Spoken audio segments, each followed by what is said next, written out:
Assalomu alaykum qizlar. Bugungi makiyajni birga qilamiz. Qani ketdik. Men makiyajda doim birinchi bo'lib qoshdan boshlayman va ko'zlarga konsiler surib, yaxshilab yotqizib, qotirib olaman. Forever'ni korичневый tondagi pomadkasida esa qoshlarni taram-taram qilib qosh tolasi shaklida bo'yab chiqaman.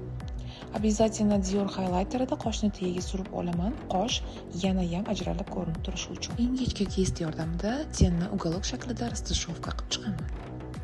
O'rtasiga shimmerli svetli ten qo'yib, ustidan Forever'ning glitterini qo'yib olaman.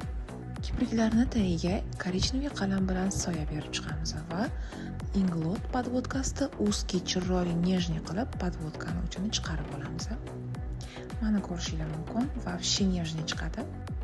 Bu chiroyli moviy ko'zlarga akkuratniy liniya bilan puchkovoy kiprikni dona-dona qilib terib chiqishga qaror qildim. Embryolist bazasidan ishlataman. Любой tonalkaga man javob, любой yuzga man javob degan bazalardan biri. O'sha mashhur Estee Lauder tonalkasida yuzga ton berib olamiz. Qizlar juda ham natural finish beradigan tonalkalardan biri. Yuzga uyalib turgan effekt berish uchun mana shu koreyskiy guashdan foydalandim.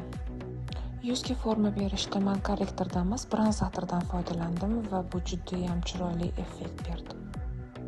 Yuzning yanoq qismida обязательно konsiler bilan ishlayman. Nima uchun? Yuzga lifting effektini beradi. Oxirida yuzimizga highlighterni chiroyli qilib surib olib, labga o'tamiz. Men Maybelline pomadasidan ishlataman. Oxirida pudra bilan makiyajimizni yopamiz va Gold Rose fiksator bilan makiyajni tugatdik.